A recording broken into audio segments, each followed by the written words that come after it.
Hi guys, this is Vanessa Joy for another vlog edition. I know it's been a while, but that's okay. Today we're talking about wedding day timing, and it's something that both brides and professional photographers have always asked me about. There are a lot of ways to do timing on a wedding day, and I'm not dissing anyone's way of doing it, but I am giving you what I've found has worked best for me. Timing is very important because you have hired your creative professionals, whether it's photography or cinematography, to do the work that they show you and to do their best work. And in order for them to do that, they need the time to do that. You want to make sure that you give them time and a great location if possible to do their best work for your wedding day. So there are two different types of scenarios that you come across in wedding day timing. It's when the bride and groom sees each other beforehand, or when the bride and groom don't see each other until the ceremony and they do all their pictures afterwards. Let's take the first scenario where the bride and groom see each other beforehand and they do what we call a first look, or some people call it a meet and greet. Meet and greet sounds corny. I like first look. So if they're seeing each other beforehand, I have them see each other about 2 hours before their ceremony begins. So if they have a 6 o'clock ceremony, they're doing their first look at 4 o'clock. During that time, between 4 and 5 o'clock, I'm doing bridal party pictures and pictures of the bride and groom. And then from 5 to 5:30 is when I'll do the family pictures. I don't want to shoot anything past 5:30 because I don't want the bride and groom out and about when all their guests are arriving. It kind of ruins her walking down the aisle where everyone sees her for the first time. If you're doing your pictures after your ceremony, you want to plan about 20 minutes to a half an hour for family pictures after both the ceremony and the receiving line is finished.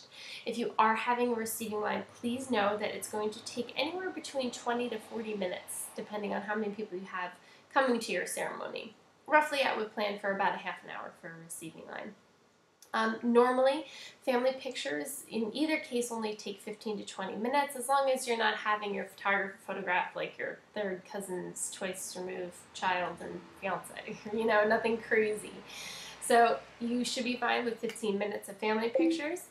Add in your travel time. That doesn't play into time you're taking pictures, that is when you're traveling. So if you're going to a park, say it's 15 minutes to the park, once you get there, give your photographer a good hour. Yes, they can probably do it in 45 minutes and definitely have done it in 20 minutes. But again, the more creativity time you give them, the better your product is going to be. And if you're planning for an hour of time for pictures, not including your travel time, if things run late, it's not a big deal because your photographer probably can do the job in a half an hour to 45 minutes. As far as timing goes in the morning, you want your photographer to get there probably about 2 hours before you plan on leaving, not before your ceremony starts, but before you plan on leaving for your ceremony or leaving for your first look. 2 hours gives your photographer enough time to spend the first hour doing details of the dress, invitation, shoes, rings, and also the hair and makeup preps. You want to make sure that you're still getting your hair and makeup done in that hour that she is there, in the first hour she is there. If you're doing that, your hair is probably mostly done and you're starting on your makeup. So you're going to want to get into your dress at least an hour before you plan on leaving for your ceremony. That hour afterwards, or 45 minutes afterwards, is when your photographer gets to take pictures of you, your side of the family, either bride or groom, if you're having a photographer at the groom's house as well.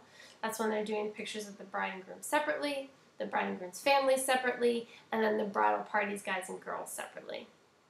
Alright, so that is my take on timing. I hope that helps and helps you plan your day.